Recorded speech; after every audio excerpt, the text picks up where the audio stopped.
Welcome to the Daily Wellness Podcast. I'm your host, Melissa Meredith. I've led my family on a transformative health journey for over a decade, and now I help other families do the same. This is a place where busy moms can learn about healthy living.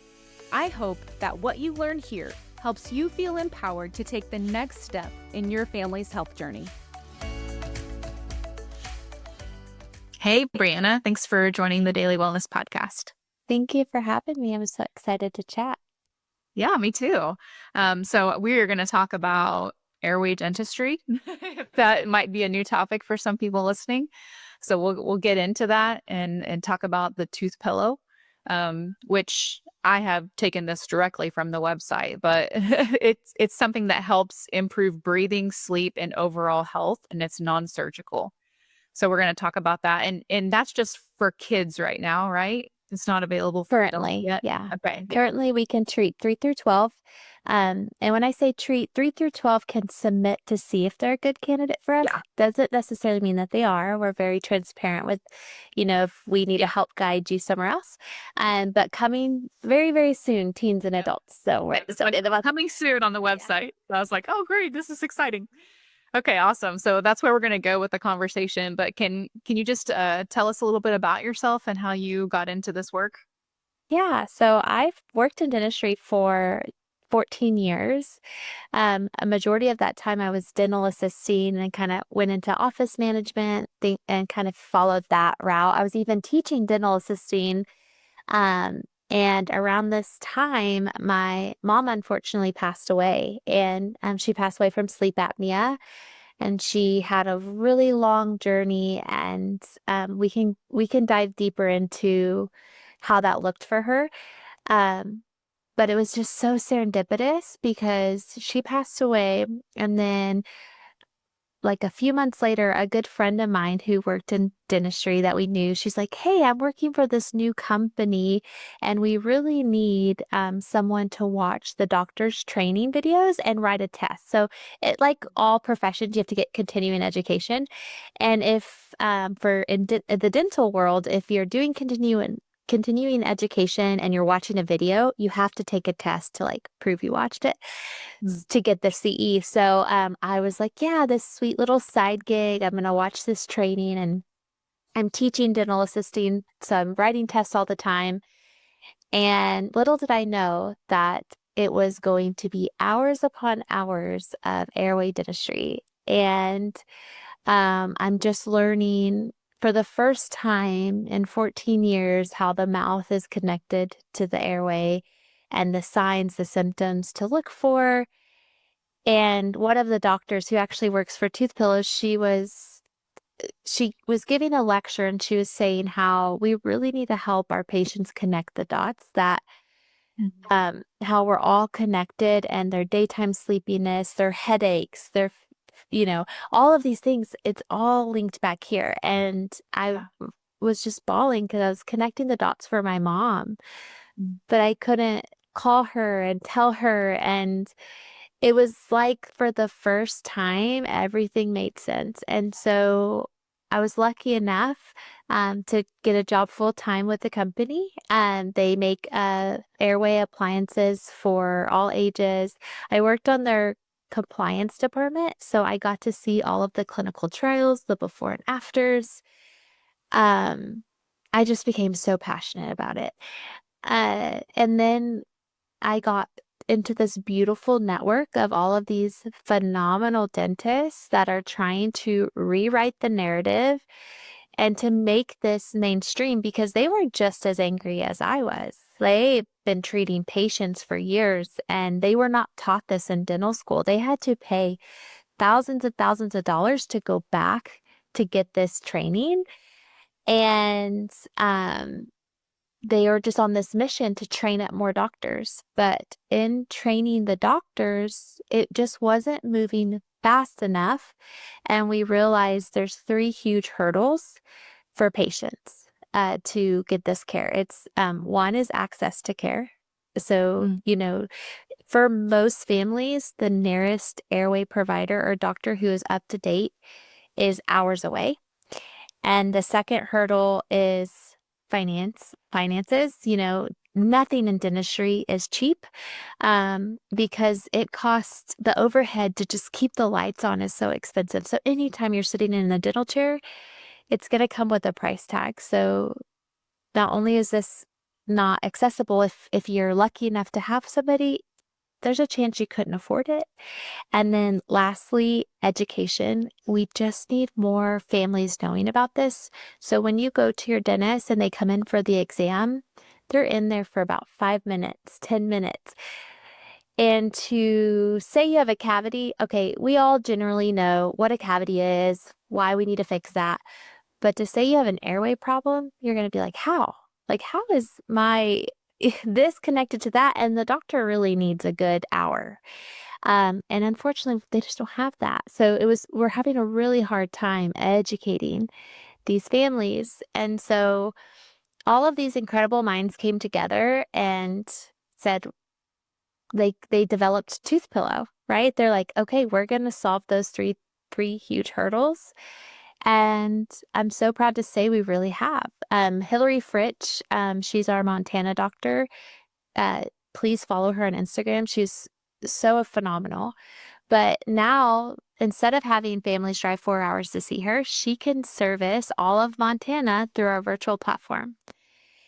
So we solve for accessibility, affordability.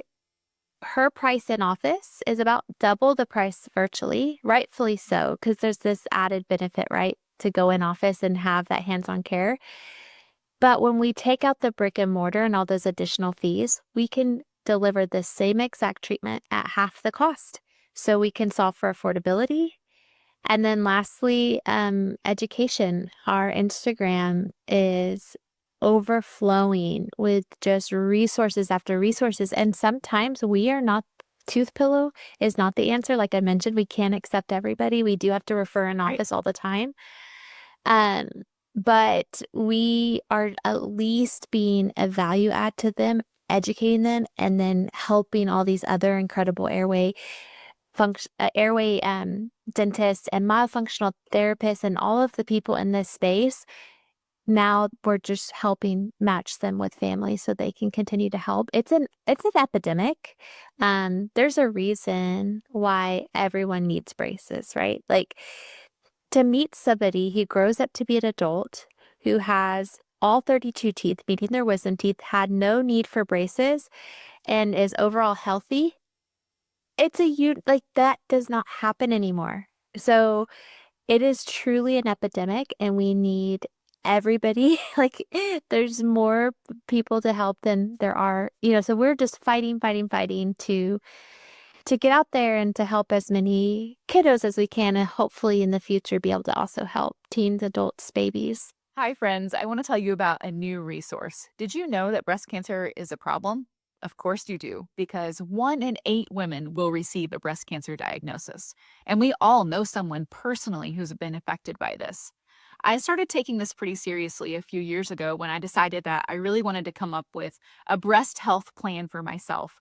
But when I went to look for information on how to do that, most of the information out there for women is about screenings and detection and not prevention.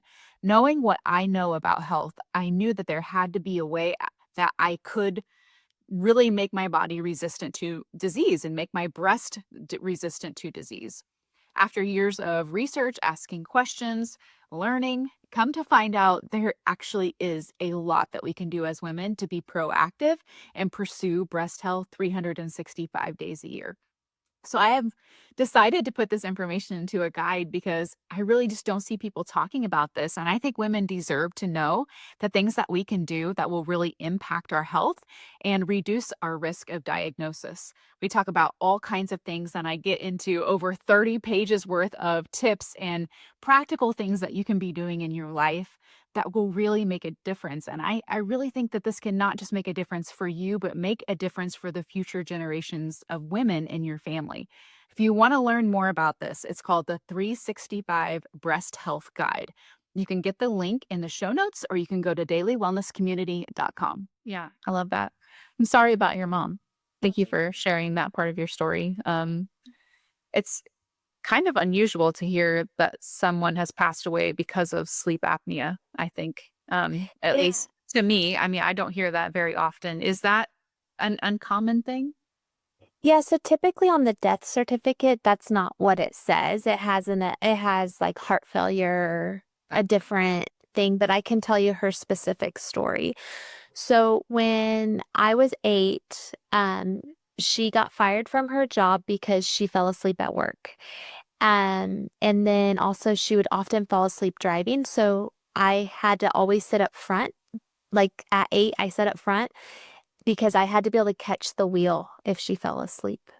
Oh my goodness. And I know. And like, it's so funny that that was just make sure to sit up front. And mom was just tired all the time. And she looked like me. She was relatively, maybe a little overweight, but not your stereotypical like sleep apnea, what we think of. Um, had she gone to an airway dentist, she would have filled out a sleep questionnaire and she would have checked yes, fall asleep driving, fall asleep sitting. She would have said, "Oh my gosh, like, can you help with this?" And her life trajectory would have looked a lot different. But instead, losing her job was the straw that broke the back. She got a sleep study, severe sleep apnea. She got a CPAP machine, and like most CPAP patients, like you kind of wear it, you kind of don't. You rarely go back to the doctor to get it titrated to make sure it's actually working. And this is back in the 90s when they weren't as compact and comfortable as they are today. Right. Um, her health started declining, so she eventually had a surgery called a U-triple-P, where they cut your soft tissue to try to help. It's barbaric, it's awful. Ugh. That I think gave her some relief, but her life, her health, everything just took. You saw those comorbidities that we talk about. Yeah. She got all of them. And at the time, I didn't realize they were comorbidities of her sleep apnea because I just thought, oh gosh, we have the worst genetics in the world. I need to always have good health insurance. Um, but then she got to a point where she would there's a few episodes where she would wake up kind of like blue, and she was delirious. She would say things, but she wasn't, um, Not real coherent. yeah. So we called the ambulance and they realized her CO2 levels were fatal. So now she's like not breathing in, but she's not like properly pushing out the bad air. So that's what happened with her. And eventually it unfortunately took her life. And my mom had all the symptoms. When we talk about these kids that are bedwetting, my mom was a bedwetter into teenage years. That right there, knowing what I know now, she should have gotten a sleep study as a child. She should have been working to improve her airway from that young, but instead she just had years and years and years of oxygen deprivation every night. She had the highest narrow palate I've ever seen, and I just thought that was my mom's smile. That's just my mom's teeth. That's how she looked. She never got braces or anything like that. But now when I look at these patients and I'm like, oh, no, like she's a screening airway patient, you know, and I feel so confident had she at my age sat down in an airway office, got that expansion, got breathing, her whole life would have been different. I firmly believe she would be alive today, but not only that, those years of poor health and feeling awful, the life that she did had, even if she only still lived to 59, it would have been 59 better years than what she had. Yeah, absolutely. And the dentists that she was seeing at the time are giving her grief, making her feel awful because she would battle cavities and perio disease. But when you're breathing like this all night Yeah. and you're just breathing, you're drying out your saliva. You can brush your teeth 100 times a day. You can have the cleanest diet and floss. You're going to have cavities and perio disease because you're drying out all of that protection. And we see that with these little kids. Mom's like, I have 4 kids. Why does the 4th have all these cavities? We eat the same. We have the same habits. Well, the 4th one is the mouth breather. And nobody's talking about it. Yeah. Nobody's fixing that, you know? Yeah. Well, I love how you said that it should have been addressed when she was a kid. And I want to come back and talk about that. So don't let me forget about that. But since we've kind of mentioned airway dentistry, it might be good to kind of explain what that is, how that's different from kind of a common dentist. Sure. So, airway dentistry, the short answer you can say is they are looking foundation first, teeth second. Mm. So they want to make sure that the foundation that the teeth are in is where we need to be, and then we'll straighten the teeth second. Where traditionally, kiddos around 12 go off to the orthodontist. But what we know, so I'm trying, airway dentistry is, it's such a complex subject. So I want to make sure that I make it digestible for everybody. But we have an epidemic of underdeveloped jaws. So the roof of your mouth is the floor of your nose. So if the roof of your mouth is high and vaulted, it's actually going up into your nasal cavity, making it harder for you to breathe. And when you're not getting adequate oxygen, it's our body's natural response to begin breathing through our mouth.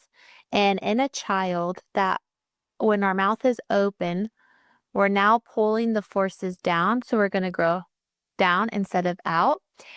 And so, ideally, the way we're supposed to grow and develop, our tongue is our nature's palate expander and retainer. So in a child, we want that tongue up here in the palate to push pressure and make sure it's growing at the rate it's supposed to be growing.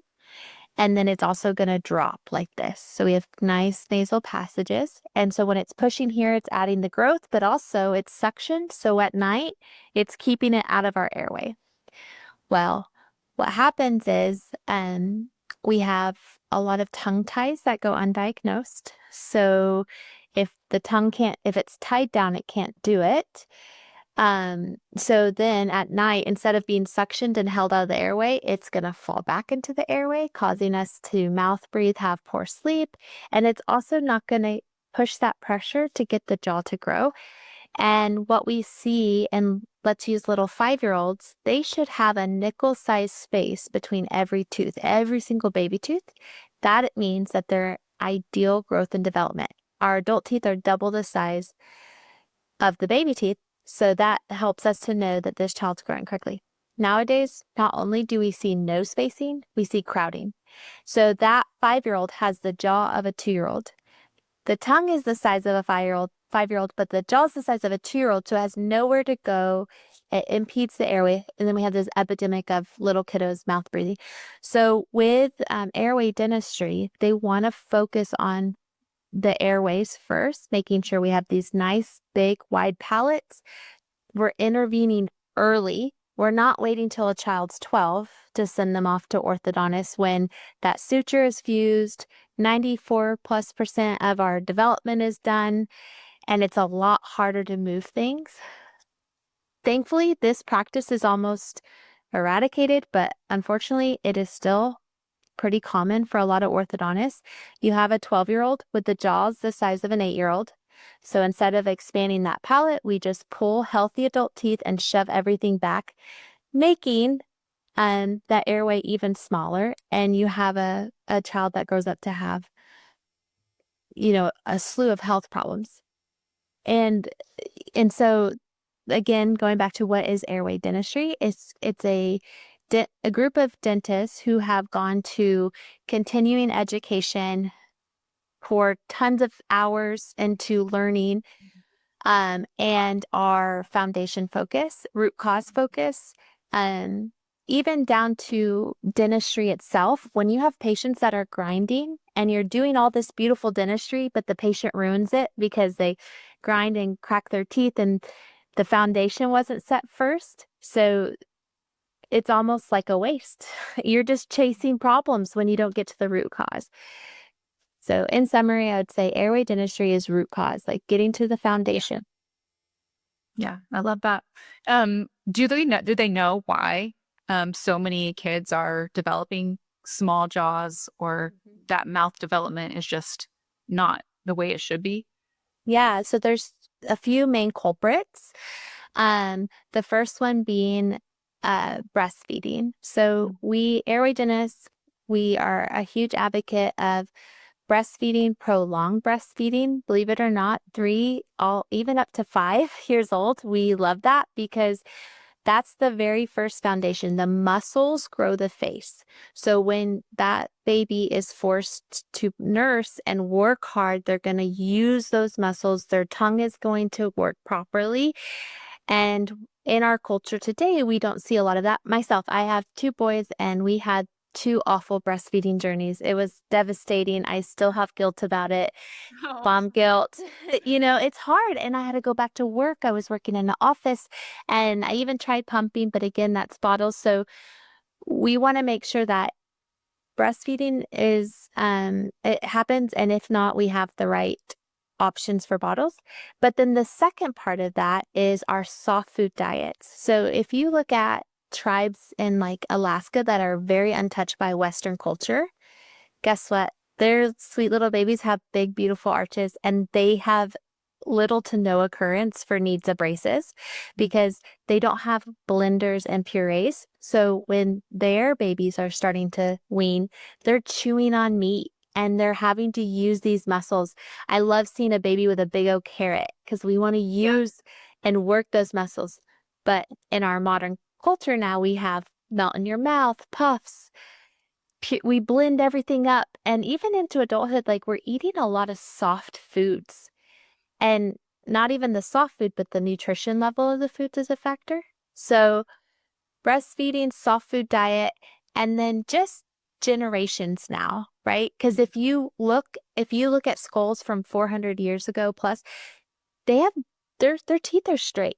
There's no braces back then, but every skull has 32 teeth and they're straight because our body is designed to grow into that. It's not genetics. It's other factors that are coming into play. And so you can see, I think it's Cortini has a lot of research on it that you can see the introduction of the modern food, and then you can watch our jaws just shrink. Right. Because it's not just genetics that are passed down. It's our habits and our way of life and our way of feeding babies, and all those things are passed down. So I'm sure that's why we're seeing just more and more of it. More and more. And we're also 7 generations into it. So I always tell moms, because they'll say, well, I did baby led weaning. I did all the things, like we didn't use pacifiers, but we're still underdeveloped. And it's because of, it took 7 generations to get here. It's going to take 7 generations to get back. And also, also allergens too. So if there's an undiagnosed like dairy allergy that's causing a lot of congestion for a child, and then they're resorting to mouth breathing, that's going to affect how they're growing. So yeah. Yeah, I like that.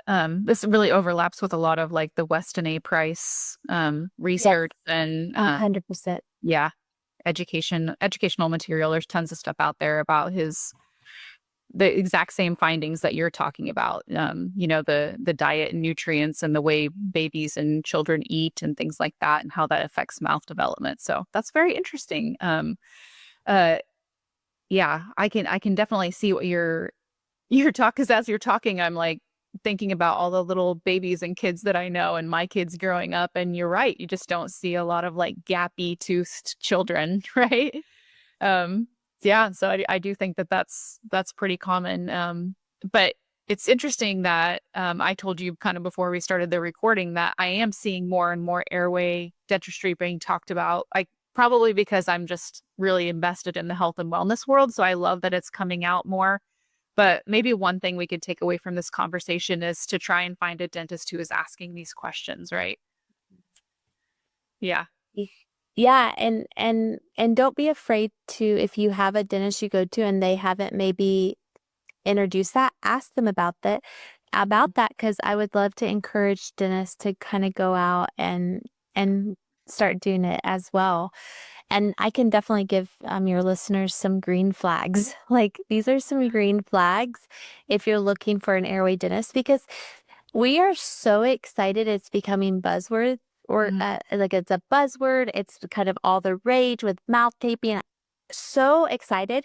But because it is becoming kind of a buzzword, it's like everyone's saying that. It's so they're not all created equal either. And so there's there's definitely some things to look for to make sure that you are in the right hands. Yeah, go ahead and tell it. So Yes, now.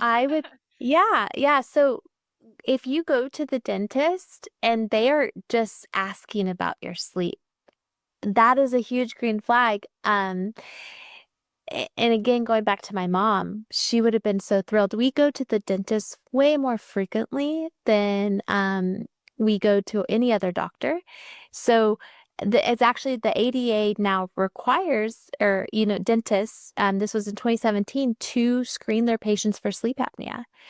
And still, so many are not doing it. I've gone to dentists as just like a regular patient, and they did not ask me any of the questions. So that's a green flag. Yeah. If especially for children, there's never a need to wait.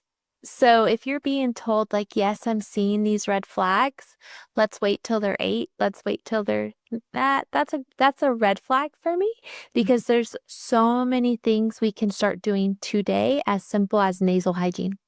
That's relatively free, and just teaching them how to keep their nose clear.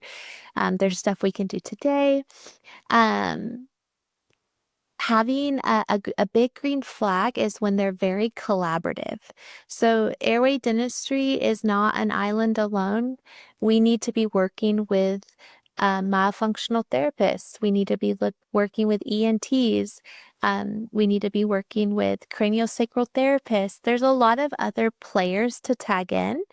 So I think that's a really big green flag when they want to make sure all the boxes are checked. What's myofunctional therapy? Yeah, so myofunctional therapy is, I hate to say this because I feel like it cheapens it, but everyone gets it, is like yoga for the face, right? So if you were to break your arm and go to rehab, you would do physical therapy. Same thing with your tongue. If you're going to have your tongue tie released, you want to make sure that you are doing myofunctional therapy before and after to retrain that tongue. So there's two pathways to become a myofunctional therapist. You can be a SLP, or you could be a dental hygienist, and then they can take additional courses to become a myofunctional therapist. So they will work with you and give you specific exercises for your needs. So there's something called a tongue thrust. And so if a patient, instead of swallowing like this, they'll push forward, and you can actually see patients with it, their teeth are fanned out. The tongue is so strong, it can move teeth. The tongue can move teeth easier than braces. There's like, I forget how many G's of force it takes to move a tooth. Your tongue can exhibit time, multiple times that. So when you're pushing like this, you're going to move your teeth. So you work with a myofunctional therapist so she can help you retrain that tongue to make sure you're swallowing properly. And so I had a tongue tie release, and my tongue, and I guess I'm using my hands quite a bit, and I just realized many people are asking with listening. So sorry. I am But anybody that wants to see all the hand motions, you can see on YouTube. Just go to the YouTube okay. episode. You can see all the hand motions. Perfect. I got my tongue tie released, but I still wasn't making that suction. It was really hard for me to rewire my brain. And so I did exercises each day to strengthen my tongue, rewire my brain. And the beautiful thing about myofunctional therapy is it's not intended to be a forever thing. Kind of like if you build muscle, you have to continue to do it to keep your muscles. It typically is around 10 sessions that are each week. It's some patients need more, there's different severities of cases, Mm. but the goal is to rework those muscles, retrain them so that way in your everyday life, you are just using them properly. So I'm going to use my example of my son. When he had his tongue tied, before he got it released, he was 6. And I have a video of him trying to swallow, and he had to tap into all these accessory muscles to swallow. So when he would swallow it like this, and so Really blinking his eyes and yeah. yeah, because his tongue couldn't do it on its own.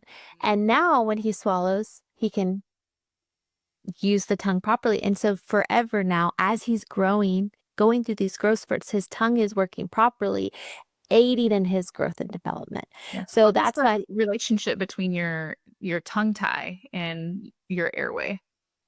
So for me, snoring, mouth breathing all night, because your tongue, when it's suctioned up at the roof of your mouth properly, it helps keep your lips closed. It helps keep the tongue out of the airway. And so when I did myofunctional therapy and I could not achieve the goals because it physically could not get there. Mm. And that fascia, that frenum under your tongue is connected all the way to your toe. So when patients have tongue ties, we actually see a slew of other issues. Going back to my son, and he has really bad vision, and he would have very terrible episodes of migraines and headaches. Mm. I assumed it was his vision. Since having his tongue tie release, he has not had a headache. Wow.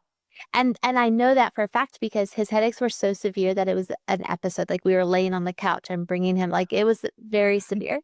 He couldn't sit up, not a headache. And he used to roll his neck a lot because it felt tight. And it was He's like having so almost much tension. Yeah. exactly. And everything released. And if you can imagine, like using muscles, we swallow so many times a day. And he was having to use all these muscles that you don't have to use to do that activity. So it's adding all of this tension and stress to him as well. Wow. Okay, so I have read, since we're kind of talking about your kid, on your website, it says that nearly half of kids show signs of sleep disordered breathing, but most families are completely in the dark about the risks. So can you kind of tell us a little bit more about that? Like, I guess maybe how to recognize it and then, why it's important to do something about it. Sure. So there's a list of symptoms. You can find them on our website, and I'm going to say a few of them. Toothpillow.com, right? Yeah. Yes, toothpillow.com. I'm going to say a few of them, and then I'll kind of tell you how they loop back to underdeveloped jaws and sleep disorder breathing. So if you have a child who is suffering with ADHD symptoms, hyperactivity, stunted or slowed growth, inability to gain weight, or even the other direction, excessive weight, tonsils and adenoids, chronic tonsils and adenoids issues, um, uh, ear infections, that's related to the tongue tie. I can go into more detail for that. Depression, all of these things link back. It's like we have this beautiful tree of all these symptoms and how they go all the way down to the same root cause, which is underdeveloped jaws, because it leads to mouth breathing, which leads to poor sleep quality. So I'm more than happy to jump onto any of those symptoms and how they correlate, but I'll use the one that is meaningful to me because it's my story with my son. I would tell you he sleeps great. He goes to bed. He doesn't wake up till the morning. I'm estimating at least 10 hours of sleep.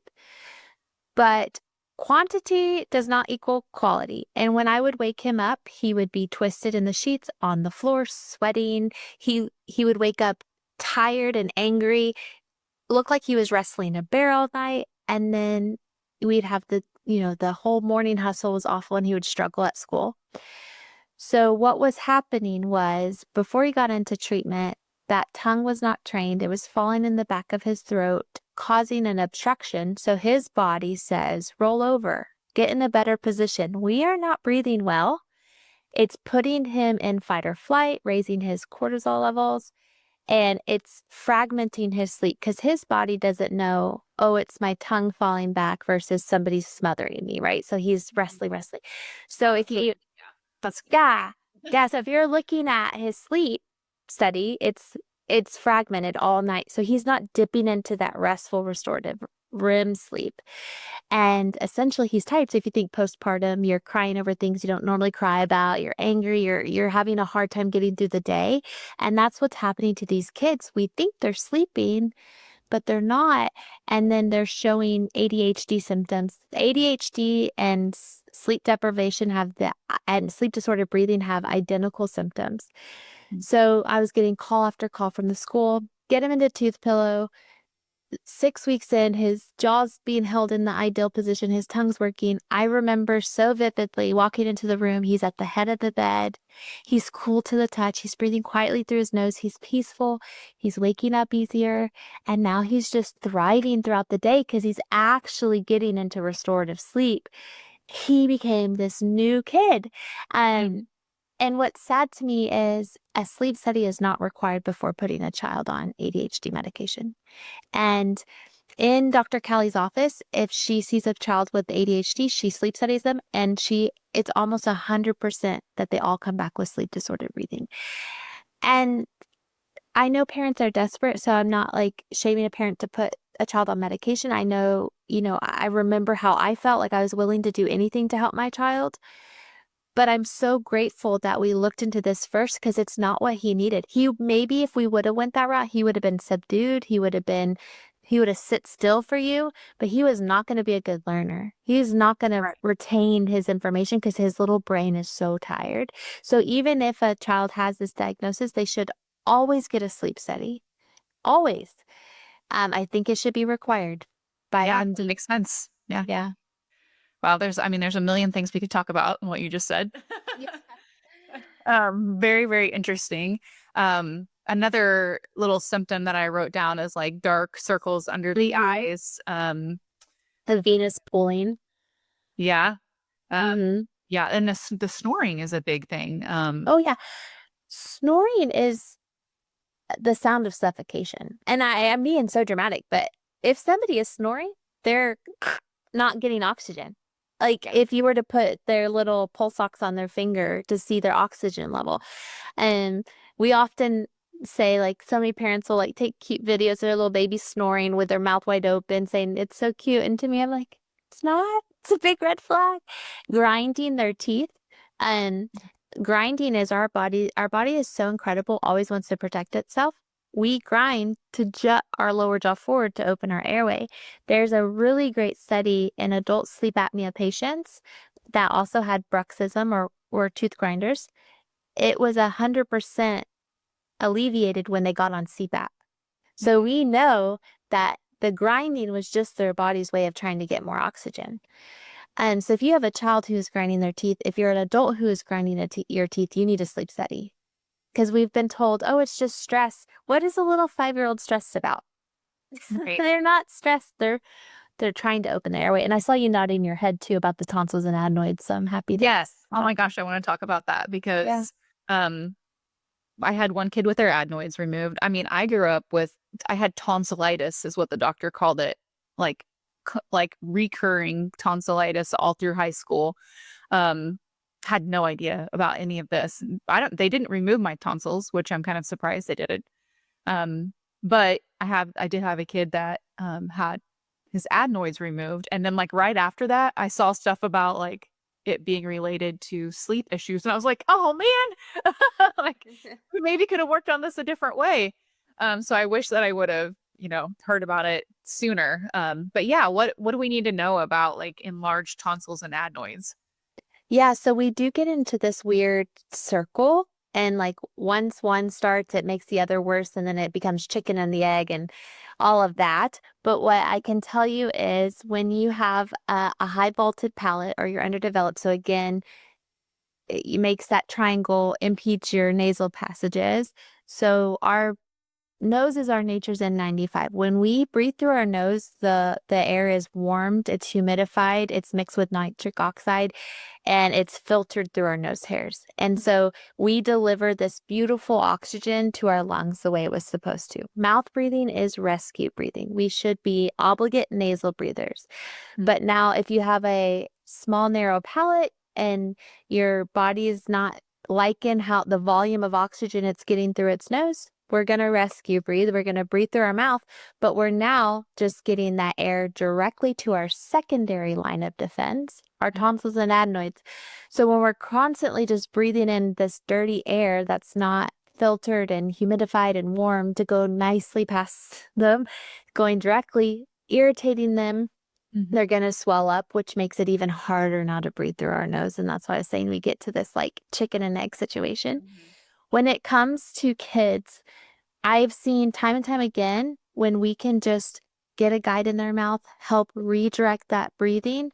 It's a hard process. It's not easy for this child, right? Because it's like not, it's a slow, steady thing, but they slowly start to shrink, and then we slowly get that growth, and we can avoid tonsil and adenoid surgery. Now, in that same breath, sometimes kiddos come to us a little too late, and if their tonsils and adenoids are just so inflamed and chronic, there are times we do have to get them out first, because if Mhm. not, they're not going to be able to wear the guide. The guides can't work if they're not wearing them.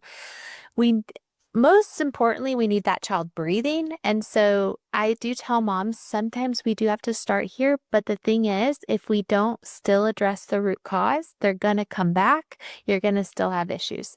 So, it's not one or the other. You have, in that situation, you have to do both. You still have to address that.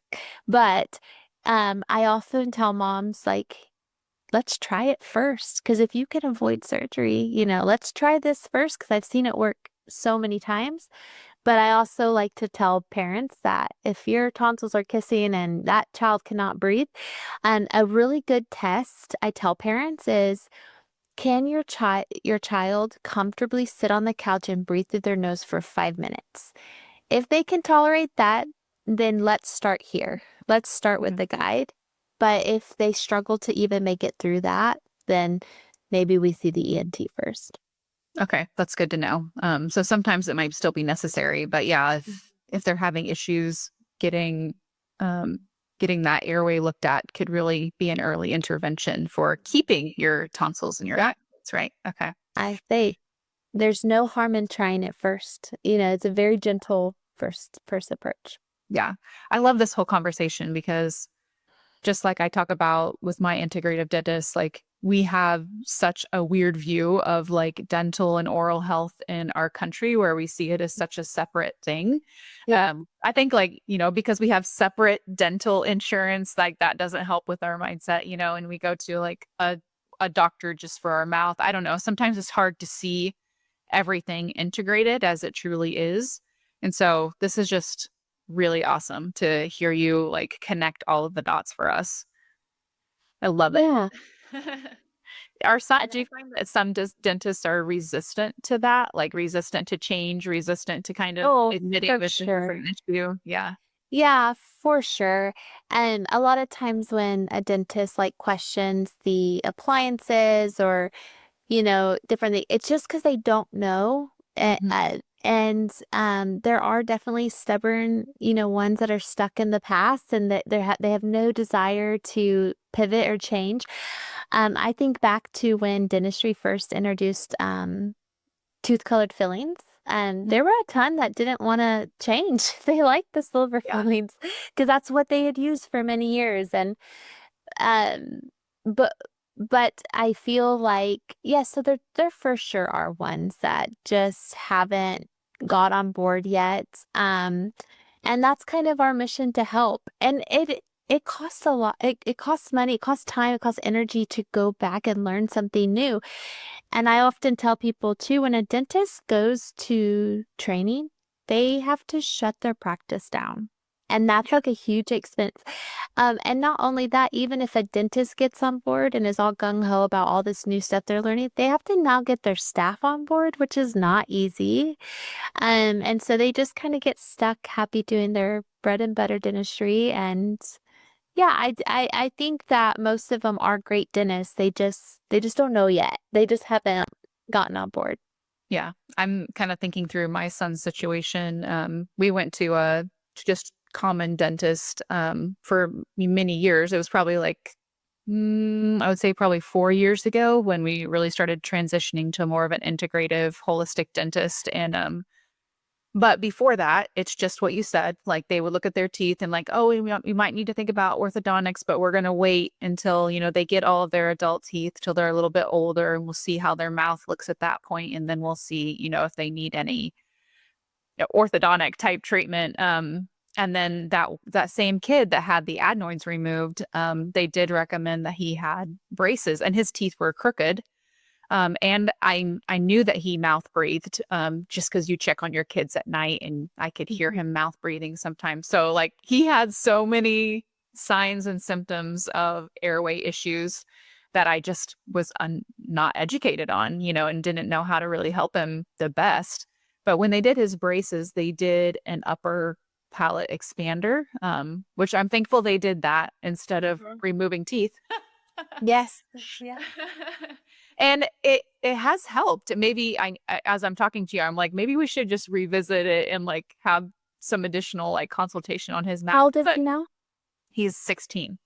Oh, 16 now. Okay, yeah. Yeah. But I was like, but it did help. Like I definitely saw some improvement in his, he doesn't mouth breathe. He just seems to not be as like congested and things. I don't know. He just seems to be breathing better overall. That palate came down. Yeah, yeah. It widened his palate. Yeah.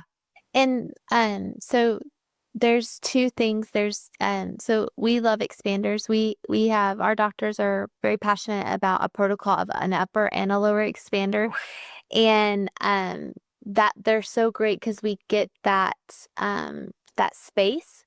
But the one piece that a lot of doctors skip out on is the myofunctional therapy piece, because we can get that space, but we also need to train the muscles surrounding it to make sure we maintain that space, Yeah. to make sure that we address the muscle function, not just the tooth position. Yeah, that's exactly what I'm thinking now. I was like, okay, well, that was maybe better than it could have been worse. Right. Right. This has ended up in a worse situation, but I'm thinking, yeah, he could benefit maybe from some further treatment.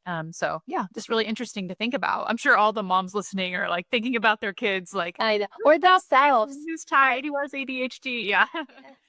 Or even I talked to so many adults around my age and a little bit older, because that's when it was just like standard practice to pull adult teeth, and they have these tiny smiles. They're straight smiles, but they're little. Like we want the big, wide, beautiful Julia Roberts smile, not these tiny little mousy smiles.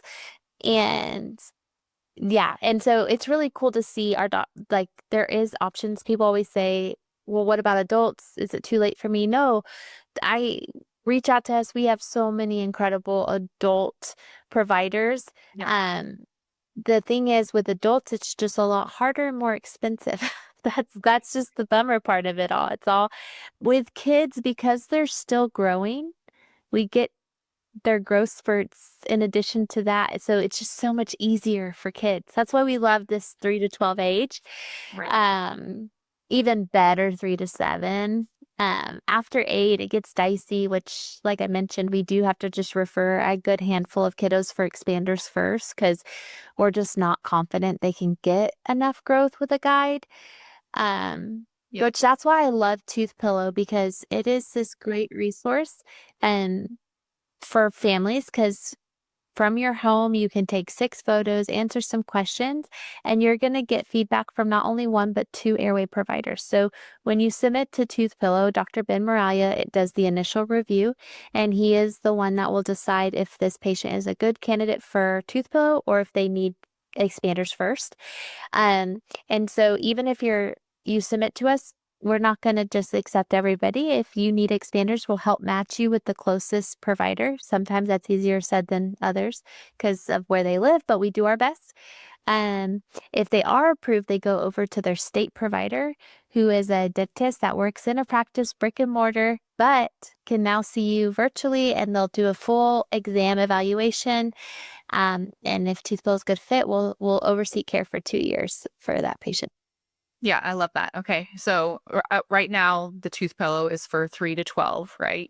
And just so everybody listening, if you are interested in checking this out for your child, Toothpillow is offering the audience a free video consultation and then $200 off of treatment. So if you want to look into that and do that consultation, just check the show notes for all the links that you need. Why not do that, right?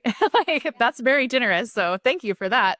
But yeah, I just want everybody to really look into that because like you said, how many would you say? Like over 50% of kids have probably some jaw development issues? I would say 90 probably. I would say we call them unicorns. At Toothpillow, we've screened 30,000 kiddos, and out of the 30,000, there have been 5 that we've denied because they didn't need anything. So we screenshot it. It's very exciting. We see little 5-year-olds or whatever age, they have these big, beautiful jaws, all this beautiful spacing, and they have no symptoms. And so Dr. Ben's like, yeah, what do you need us for? You're looking great. But yeah, but 5 out of 30,000, like it's just all I see. I take calls with moms too, and just kind of go over things. And I'm looking at their photos, and these little babies' mouths are just, they're crowded. Baby teeth are crowded. It's just, their jaw doesn't have enough room for their baby teeth. There's no way we're going to fit in these adult teeth. And the symptom list. So when you submit, you can fill out some additional information. I say the more the merrier. Like, give us as much information as possible to help our doctors. And when the submission comes in, that little paragraph shows. And so it's hard not to just kind of catch your eye and read them. And they're heartbreaking. These kids have gone from doctor to doctor to doctor, or they're on all these medications. These moms have just been told for years, wait and see, or there's nothing we can do. They'll grow out of it. And it's just devastating because there's so many things we can do. And no, they won't grow out of it. They won't. And a child, a tooth grinding child is going to grow up into a tooth grinding adult. A mouth breathing child is going to grow up into a mouth breathing adult, and it's just going to get worse. They're not going to catch up. And I hate that they're still told that, which I did. I said it. I worked in dentistry. Moms were always so concerned about their babies grinding because they still sleep together and it's loud. And they're like, it sounds like they're breaking teeth. What can I do? Oh, there's nothing we can do when they're this little, but they'll grow out of it. Thank gosh, it's just their baby teeth they're ruining. No, it's And how is the tooth pillow different than like a retainer or like a typical kind of orthodontic mouth guard or something? sure. So we call it Toothpillow, but the devices we use are Vivos, Guides, and MyoBrace. They're been around for decades. You can get them from your dentist that's a provider. And so a retainer that you wear is just retaining that teeth. It's actually preventing movement and growth. And then ortho, like clear aligners, that's just focusing on the teeth. That's all that it's moving. A tooth pillow, a habit appliance is sometimes what they're called, or they're called guidance appliance. It is created to encourage growth and guide the teeth into the correct place. So they're really big. They're super bulky.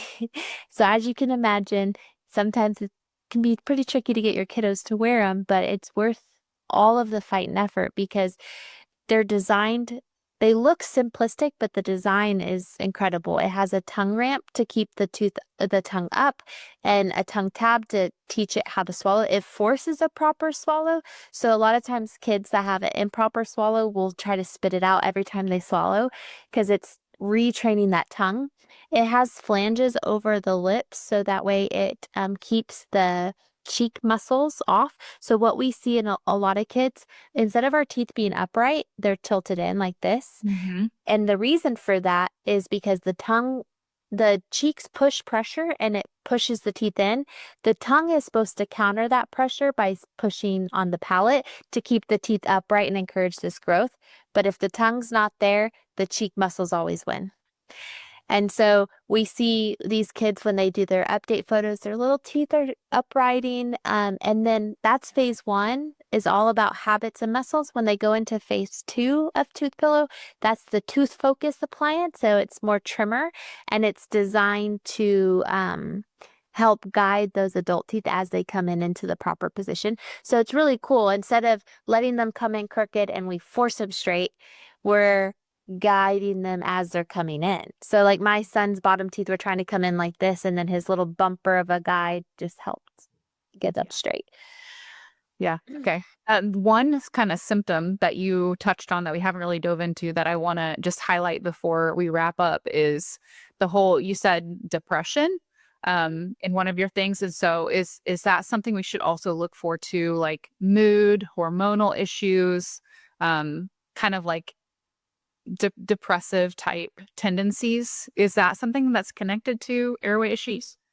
Well, really what it's connected to, so it's an airway issue that's causing sleep issues. Yeah. And there's a really great study that also shows kids with sleep disordered breathing have lower empathy levels, which I thought was so interesting. Yeah. Especially our teenagers, it lowers your empathy level.